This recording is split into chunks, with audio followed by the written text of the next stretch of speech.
Now let's turn our attention to Afghanistan. Almost 80 schoolgirls, 80 schoolgirls there have been poisoned. This happened over the weekend in the Sarepol province in northern Afghanistan.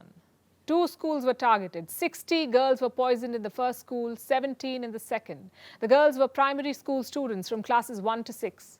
The authorities claim that all these girls were rushed to hospital and that they're all fine now. But very few details have been given.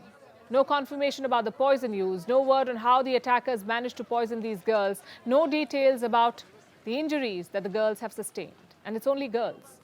The authorities just said that they're now in quote-unquote good condition. We do hope they are. But what's happened is alarming. Who is targeting Afghan schoolgirls? The authorities say this is a case of a personal grudge and that the suspect allegedly paid a third party to carry out these attacks. This is an initial report based on the investigation by the Provincial Education Department. And this is all that they're willing to share for the moment. The department officials have not been too forthcoming.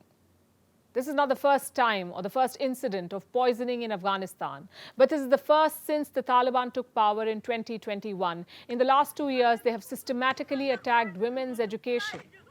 They're not allowed to study or work. Education for girls is allowed only up to the age of 12. After that, they're barred from school and college. And after what happened over the weekend, it seems even children are not safe in schools.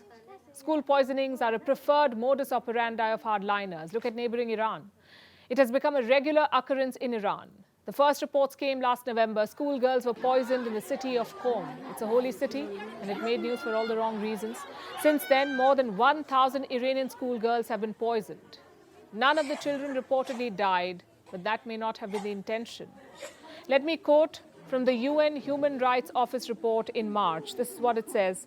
Many parents have removed their daughters from school for fear of these attacks. The United States also weighed in on the matter. This is what they said. Women and girls everywhere have a fundamental right to education. Time and time again, it has been demonstrated that when women and girls receive an education and are able to contribute to their economies, it benefits society as a whole. So the possibility that girls in Iran are being possibly poisoned simply for trying to get an education is shameful and it's unacceptable. And our thoughts remain with the victims and their families.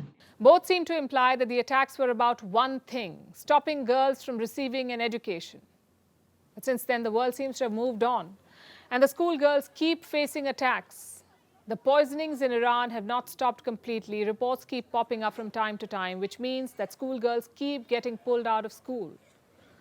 And now the trend has crossed the border and returned to Afghanistan. It seems like an insidious plot to stop the education of women, to relegate them to the background, and the world doesn't seem to care enough. Every time this kind of news comes out, there's a loud reaction but no action. There are appeals to conduct a fair investigation, catch the people responsible. But where's the follow-up? Without concrete action, these attacks will continue. They'll also spread. Once people see that no one is stopping them, they will continue poisoning schoolgirls with impunity, and this has to stop.